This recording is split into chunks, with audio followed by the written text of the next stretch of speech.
இந்த 2014 நாடாளுமன்ற தேர்தலில் திமுக கூட்டணியில் இடம்பெற்றிருக்கிற விடுதலை சிறுத்தைகள் கட்சி தோல்வி காரணம் பற்றி விடுதலை சிறுத்தைகள் கட்சியின் தலைவர் தொல் திருமாவளவன் அவர்களுடன் ஒரு நேரடி சந்திப்பு.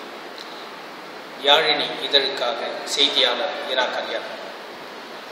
தாழ்த்தப்பட்டவர்களுடைய தலைநிமிர்வுக்காகவும் தமிழர்களுடைய நல்வாழ்விற்காகவும் தன்னையே அர்ப்பணித்த தன்னிகரில்லாத தலைவரே, எழுச்சி தமிழரே, வணக்கம். இந்த நாடாளுமன்ற தேர்தலில் விடுதலை சிறுத்தைகள் கட்சியின் தோல்விக்கு முக்கிய காரணம் என்ன? இந்தியா முழுவதும் மதவாதம், சாதியவாதம் ஒருங்கிணைந்து வெற்றி பெற்றிருக்கிறது. சாதி மத சக்திகளை எதிர்த்து குரல் கொடுத்த அத்தனை கட்சிகளும் தோல்வியை தழுவும் நிலை ஏற்பட்டுள்ளது. தமிழகத்தை பொறுத்தவரையில் திராவிட முன்னேற்றக் கழகத்தின் தலைமையிலான அணியில் விடுதலை சிறுத்தைகள் இடம்பெற்றோம். மதவாத சக்திகளை முறியடிப்போம் என்கிற முழக்கத்தோடு இந்த அணி தேர்தல் களத்தில் இறங்கியது. ஆனால் மதவாத சக்திகளை முறியடிக்க இயலவில்லை என்பதுதான் இந்த தேர்தல் முடிவு காட்டுகிறது. மதசார்பற்ற சக்திகளின் வாக்குகள் சிதறிவிட்டன. அகில இந்திய அளவில் இது நிகழ்ந்திருக்கிறது. அதுதான் தமிழகத்திலும் விடுதலை சிறுத்தைகளுக்கு இந்த பாதிப்பை ஏற்படுத்தியிருக்கிறது. விஜயகாந்த் அவர்கள் புதியதாய் கட்சி ஆரம்பித்தவுடனே தனித்து நின்று போட்டியிட்டு அவருக்கான வாக்கு வங்கியை நிரூபித்தார். தாங்கள் தனித்து நின்று போட்டியிட்டு அதிகப்படியான வாக்கை பெற்று தாங்களும் அங்கீகாரம் பெற்று தனிச்சின்னம் பெறலாமே, ஏன் தனித்து நின்று போட்டியிட தயங்குகிறீர்கள்? தனித்து போட்டியிடுவது மேலும் நம்மை தனிமைப்படுத்திவிடும். ஏற்கனவே தனிமைப்படுத்தப்பட்ட ஒரு சமூகத்தை அமைப்பாக்கி வருகிறோம். சமூக ரீதியாக, அரசியல் ரீதியாக ஒடுக்கப்பட்டவர்கள் நெடுங்காலமாக தனிமைப்படுத்தப்பட்டிருக்கிறார்கள். அப்படிப்பட்ட மக்களை அமைப்பாக்குகிற போது தனித்து நிற்பதன் மூலம் நமக்கு வெற்றி வாய்ப்பு கைகூடாது. வாக்கு வங்கியையும் பெரிய அளவில் திரட்ட முடியாது என்கிற ஒரு ஐயமும் அச்சமும் காரணம். ஆகவேதான் கூட்டணி அமைத்து அந்த கூட்டணியின் மூலமாக பொதுத்தலங்களில் பணியாற்றக்கூடிய ஒரு வாய்ப்பை பெற்றிருக்கிறோம். மைய நீரோட்ட அரசியலில் இணைகிற ஒரு வாய்ப்பை பெற்றிருக்கிறோம். அதிலும் திமுக, அதிமுக போன்ற பெரிய கட்சிகளோடு இணைந்து அனைத்து தரப்பு மக்களின் பிரதிநிதிகளோடு இணைந்து பணியாற்றுகிற வாய்ப்பு இந்த கூட்டணி அரசியலின் மூலம் கிடைக்கிறது. இது ஒரு தலித் அடையாளம் உள்ள, சிறுபான்மை அடையாளம் உள்ள கட்சிகளுக்கு மிக இன்றியமையாத ஒரு தேவை. விஜயகாந்தை போல கட்சி தொடங்கியவுடனேயே அனைத்து தரப்பு மக்களின் நன்மதிப்பையும் ஆதரவையும் தலித் மக்களுக்கான இயக்கத்தால் அல்லது சிறுபான்மை மக்களுக்கான இயக்கத்தால் பெற்றுவிட முடியாது என்பதுதான் யதார்த்தமான உண்மை. ஆனாலும் தனித்து நின்று வாக்கு வங்கியை நிறுவ வேண்டிய ஒரு தேவை எழுந்துள்ளது. அதற்கான நேரமும் கனிந்துள்ளது. ஆகவே அந்த முயற்சியிலும் நாங்கள் ஈடுபடுவோம். திமுக கூட்டணிக்கு வாருங்கள் என்று விஜயகாந்தை அழைத்த நீங்கள் தமிழகத்தில் உள்ள அனைத்து தலித் தலைவர்களையும் சந்தித்து திமுக கூட்டணிக்கு வாருங்கள் என்று ஏன் அழைக்கவில்லை? தலித் தலைவர்கள் தேர்தல் அரசியலில் ஈடுபடுவது அல்லது கூட்டணி அமைப்பது என்பது விஜயகாந்த் அவர்களை கூட்டணிக்கு அழைப்பது என்பது இரண்டும் ஒரே தன்மை கொண்டதல்ல. விஜயகாந்த் பாரதிய ஜனதா கூட்டணிக்கு போய்விடக்கூடாது, அதை தடுக்க வேண்டும் என்கிற தேவை இருந்ததால் விஜயகாந்தை அழைத்தோம். வேற எந்த காரணமும் இல்லை. நீங்கள் தொடர்ந்து திமுக கூட்டணியில் நீடிப்பதற்கு என்ன காரணம்? திமுக தலைவர் கலைஞர் தலைமைக்கு பிறகு திமுக தொண்டர்களையும் நிர்வாகிகளையும் தங்கள் கட்சியில் ஈர்க்க நினைக்கிற உள்நோக்கத்தோடு தொடர்ந்து திமுகவோடு பயணிக்கிறீர்களா? அப்படியெல்லாம் ஒன்றும் கிடையாது. தேர்தலுக்கு தேர்தல் சூழல் எவ்வாறு அமைகிறது என்பதை பொறுத்து தான் இந்த முடிவு எடுக்கப்படுகிறது. பொதுவாக பெரிய கட்சிகள் யார் யாரை கூட்டணியில் சேர்த்துக் கொள்ள வேண்டும் என்று விரும்புகிறார்களோ அவர்களைத்தான் அவர்கள் கூட்டணியில் இணைத்துக் கொள்ள முடியும். நாம நினைப்பதனால் ஒரு கூட்டணியில் போய் இணைந்துவிட முடியாது. அதிமுக கூட்டணியில் இணைய வேண்டும் என்று நான் விரும்பினாலும் கூட அதிமுக அதை ஏற்றுக்கொள்ள வேண்டும். திமுக கூட்டணியில் நான் இணைய வேண்டும் என்று விரும்பினாலும் திமுக விரும்பினால்தான் அந்த கூட்டணியிலே நம்மால் இணைந்துவிட முடியும்.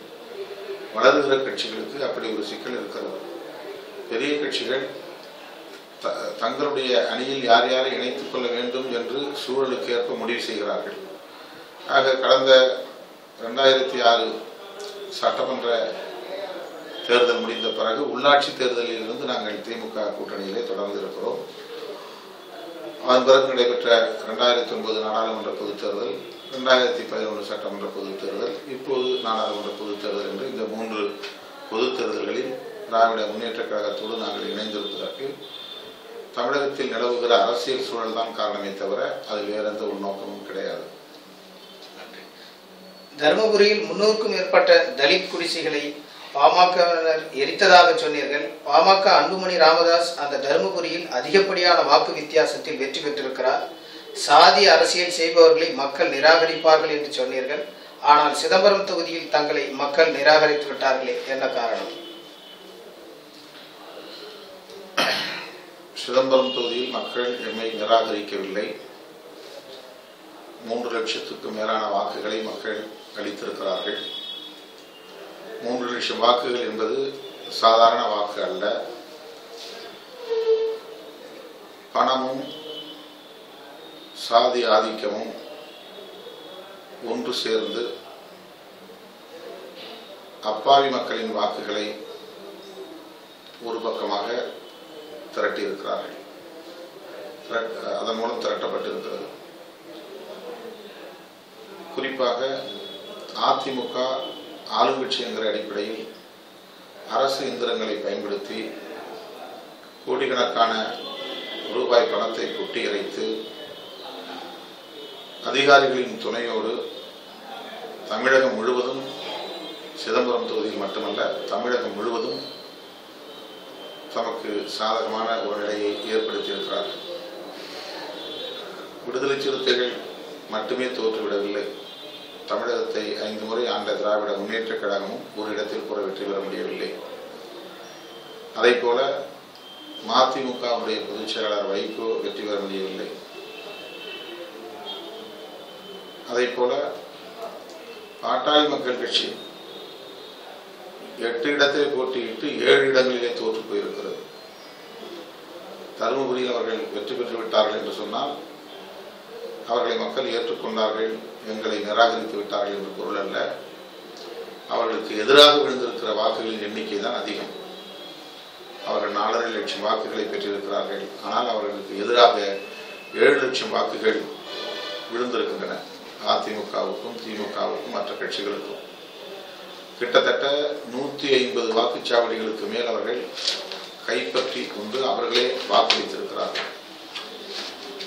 மேலும் சாதி உணர்வை வெகுவாக தூண்டிவிட்டு எந்த கட்சியில் இருந்தாலும் பாமகவுக்கு வாக்களியுங்கள் என்று தங்களுடைய சமூகத்தினருக்கு 2 ஆண்டு காலமாக பிரச்சாரம் செய்தார்கள். 1 நாள் 2 நாள் தேர்தல் பிரச்சாரம் அல்ல, அது 2 ஆண்டு கால தேர்தல் பிரச்சாரம். இன்னும் சொல்ல போனால் தருமபுரி கலவரமே அவர்களின் தேர்தல் வெற்றிக்காக நடத்தப்பட்ட ஒரு கலவரம் தான். சாதி உணர்வை தூண்டிவிட்டு தம்முடைய சாதி வாக்கு வங்கியை திரட்டுவதற்கும் பிற சாதி இந்துக்களின் வாக்கு வங்கியை திரட்டுவதற்கும் அவர்கள் நடத்திய திட்டமிட்ட தாக்குதல் தான் தாழ்த்தப்பட்ட மக்களுக்கு எதிரான வன்முறை. ஆகவே தலித்துகளும் ஜனநாயக சக்திகளும் அவர்களுக்கு எதிராகத்தான் வாக்களித்திருக்கிறார்கள். ஆனாலும் அவர்கள் வாக்குகளை கைப்பற்றி, வாக்குச்சாவடிகளை கைப்பற்றி வெற்றி பெற்றிருக்கிறார்கள். சாதி உணர்வை தூண்டிவிட்டு வெற்றி பெற்றிருக்கிறார்கள் என்பதுதான் யதார்த்தமான உண்மை. சிதம்பரத்திலே நான் எந்த சாதி உணர்வையும் தூண்டவில்லை, வாக்குச்சாவடிகளை கைப்பற்றவில்லை. மதவாதமா ஜனநாயகமா முடிவு செய்யுங்கள், ஜனநாயகம் வெற்றி பெற வேண்டுமானால் எனக்கு வாக்களியுங்கள் என்று நான் பிரச்சாரம் செய்தேன். ஆனால் என்னுடைய பிரச்சாரத்தை நம்பி 3 லட்சம் மக்கள் வாக்களித்திருக்கிறார்கள். என்னால் அந்த வாக்குகளை கொண்டு வெற்றி பெற முடியவில்லை, அவ்வளவுதான், நிராகரிக்கவில்லை. 2011 விடுதலை சிறுத்தைகள் ஆண்டு என்று அறிவித்தீர்கள். அந்த கனவு நீர்த்து போய்விட்டதே. விடுதலை சிறுத்தைகள் வீழ்ச்சி அடைந்து விட்டதா? 2011 சிறுத்தைகள் ஆண்டு என்று அறிவித்தது எந்த நோக்கத்திற்காக அறிவிக்கப்பட்டதோ அந்த நோக்கம் நிறைவேறி இருக்கிறது. ஆட்சியை கைப்பற்ற வேண்டும் என்று நாங்கள் அறிவிக்கவில்லை. கோட்டையிலே போய் குடியேற்ற வேண்டும் என்று அறிவிக்கவில்லை. எங்கள் கட்சியை மறுசீரமைப்பு செய்வதை, அதன் மூலம் அனைத்து தரப்பு மக்களை அமைப்பாக்குவதை ஒரு செயல் திட்டமாக செய்து அறிவித்து அதன்படி செயல்பட்டோம். தமிழகம் முழுவதும் 45 லட்சம் உறுப்பினர்களை சேர்த்தோம். 17 லட்சம் உறுப்பினர்கள் தலா 10 ரூபாய் செலுத்தி 1.25 கோடி கட்சிக்கு நிதியை வழங்கியிருக்கிறார்கள். உறுப்பினர் சேர்க்கையை தீவிரப்படுத்துகிற செயல் திட்டங்களும் அந்த விடுதலை சிறுத்தைகள் ஆண்டு என்கிற செயல் திட்டங்களும் ஒன்றாக அதை அறிவிப்பு செய்தோம். அதை வெற்றிகரமாக முடித்தோம். அதே போல தலித் அல்லாதவர்களையும் சிறுபான்மையினரையும் கட்சிக்குள் ஏராளமாக கொண்டு வர வேண்டும், அமைப்பு நிர்வாகத்திற்குள் கொண்டு வர வேண்டும் என்பது அந்த செயல் திட்டங்களில் ஒன்று. அதையும் வெற்றிகரமாக முடித்திருக்கிறோம். ஆகவே நீங்கள் புரிந்து கொண்டது தவறான புரிதல். ஆகவே நேர்த்து போய்விட்டது என்று சொல்லுவது தவறு. விடுதலை சிறுத்தைகள் கட்சி நாளுக்கு நாள் வளர்ச்சியடைந்து வருகிறதே தவிர வீழ்ச்சியடையவில்லை.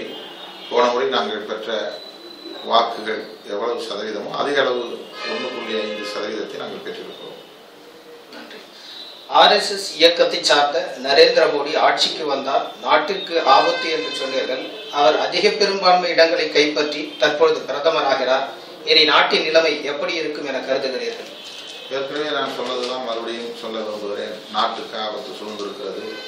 மதவாதத்தால் இந்தியா பல்வேறு சிக்கல்களை சந்திக்க போகிறது. சிறுபான்மை மக்களுக்கும் தலித் மக்களுக்கும் பாதுகாப்பு இருக்காது.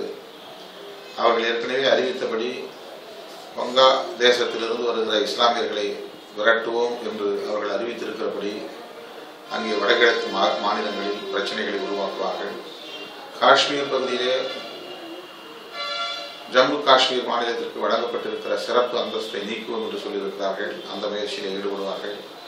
பொது சிவில் சட்டத்தை கொண்டு வருவோம் என்று சொல்லியிருக்கிறார்கள். அரசியலமைப்பு சட்டத்தை மாற்றிவிட்டு புதிய சட்டம் எழுதுவோம் என்று சொல்லியிருக்கிறார்கள். இதையெல்லாம் அவர்கள் செய்ய முனைந்தால் ராமர் கோவிலை கட்டியே தீர்வோம் என்று உறுதி எடுத்திருக்கிறார்கள். அந்த கோவிலை கட்ட முனைந்தால் இந்தியாவில் சட்டம் ஒழுங்கு அமைதியாக இருக்காது. மிகப்பெரிய கொந்தளிப்பு உருவாகும். ஆபத்து சூடும் நிலை ஏற்பட்டிருக்கிறது என்பதிலே எனக்கு மாற்று கருத்து இல்லை. ஒரு நாளிதழில் தலித்துகளும் முஸ்லிம்களும் திமுகவுக்கு வாக்களிக்கவில்லை, அதிமுகவுக்கு வாக்களித்து விட்டார்கள் என செய்தி வெளிவந்திருக்கிறது. அதை பற்றி தங்கள் கருத்து என்ன?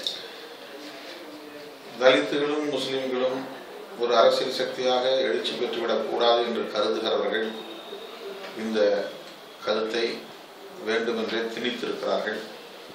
எந்த அடிப்படையில் அவர்கள் ஆய்வு செய்தார்கள்? அதற்கு என்ன ஆதாரம் இருக்கிறது? தலித்துகள் முஸ்லிம்கள் திமுக கூட்டணிக்கு வாக்களிக்கவில்லை என்று எதை வைத்தவர்கள் கூறுகிறார்கள்? இவையெல்லாம் ஒரு அனுமானம்தான், ஒரு யூகம்தான். தலித்துகளும் முஸ்லிம்களும் கூட்டணி அங்கீகாரத்தை பெற்றுவிடக்கூடாது, அரசியல் சக்தியாக வளர்ச்சியடைந்து விடக்கூடாது என்று கருதுகிறவர்கள் பரப்புகிற அவதூறு. இதனை நான் வன்மையாக மறுக்கிறேன், கண்டிக்கிறேன். வருகிற சட்டமன்ற தேர்தலையொட்டி தங்களின் அடுத்த கட்ட நகர்வு என்ன? அது குறித்து இப்போது எதுவும் கருத்து சொல்ல முடியாது. நடந்து முடிந்திருக்கிற தேர்தல் தொடர்பாக நாங்கள் மீளாய்வு செய்ய இருக்கிறோம். இந்த மீளாய்வில் தோழர்கள் கூறுகிற கருத்துக்களை அடிப்படையாக வைத்து அடுத்த கட்ட நகர்வு பற்றி சிந்திப்போம். கடைசியாக இந்திய நாட்டின் பிரதமராகும் நரேந்திர மோடியை பற்றி தனிப்பட்ட கருத்து தங்களுடைய? ஒரு தேநீர் கடை வேலையாளாக வாழ்க்கையை தொடங்கிய நரேந்திர மோடி இந்தியாவின் பிரதமராக கூடிய அளவுக்கு வளர்ச்சி பெற்றிருக்கிறார் என்பது போற்றுதலுக்குரியது. ஆனால் அவர் வளர்ந்து வந்திருக்கிற களமும் அவர் உள்வாங்கியிருக்கிற கருத்தியலும் ஒடுக்கப்பட்டவர்களுக்கும் சிறுபான்மையினருக்கும் ஏழை எளிய உழைக்கும் மக்களுக்கும் ஆபத்தானவை என்பதுதான் கவலையாக இருக்கிறது. மற்றபடி அவருடைய தனிப்பட்ட உழைப்பையும் முயற்சியையும் பாராட்ட நான் கடமைப்பட்டிருக்கிறேன். அவர் ஒரு சிறந்த ஜனநாயகவாதியாக எளியோரை நேசிக்கும் மனிதநேயராக மாறினால் மேலும் பாராட்டலாம். உங்களுக்கு ஓய்வில்லாத இந்த நேரங்களில் எங்களுக்காக நேரத்தை ஒதுக்கி எங்களுக்கு இந்த பேட்டியை தந்தமைக்கு மிக்க நன்றி தெரிவித்துக் கொள்கிறேன். நன்றி.